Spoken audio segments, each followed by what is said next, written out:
I am Andrew Feather, and I am 3 times British hill climb champion, 2018, 2020 and 2022. I think for me the most important part is just enjoying it, going out, doing the hill climb efforts I need to do, and just enjoying it really. I think Strava plays a big part of the enjoyment as well. You know that you can measure yourself against others in a pretty easy way, just going back and uploading a ride.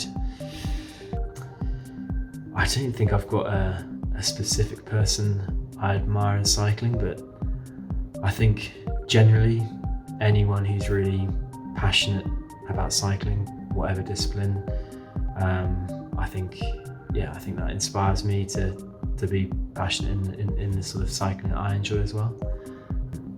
I think there's plenty of really difficult, tough hills in the UK, but I think the one that stands out as being really hard for me is a hill that was very close to the National Hill Climb Championships this year in Llangollen in North Wales, and it's a hill called, I'm not sure how to pronounce it, it's Gwent, which is just south of Llangollen, but it's brutal. I think it's about the middle section is about 5 minutes at 20%, so relentlessly steep, really long. A tough hill, and very, very straight as well, so you can see the road ramping up in front of you.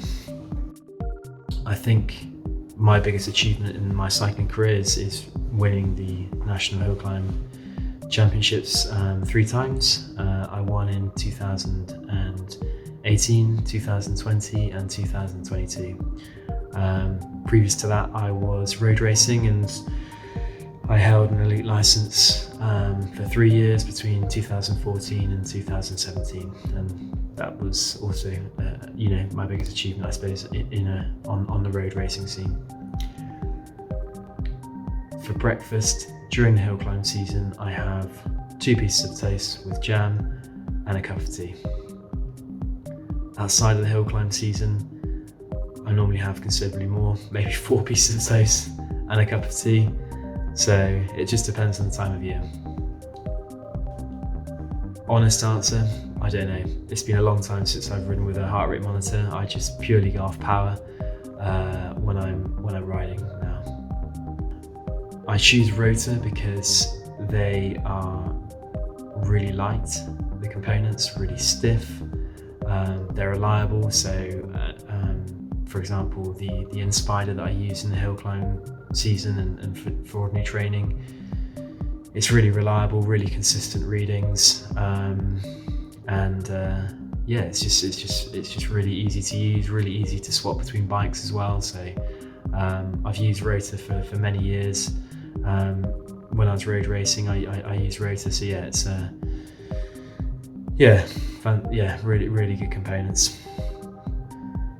I don't know what the single digit most power I've achieved in a hill climb, but I know roughly my numbers over sort of given time. So for the examples, the years that I won, so in 2022, I did 512 watts for 5.5 minutes, just under 5.5 minutes.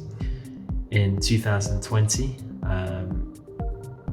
the winning time, or the time that I won in, was 2 minutes and 4 seconds, and I think I did 660 watts.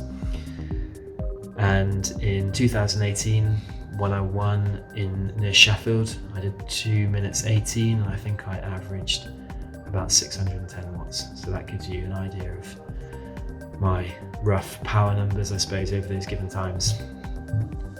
I think the tips I give from a hill climbing perspective is purely pacing, really. I think you have to pace it well, you have to have a strong finish.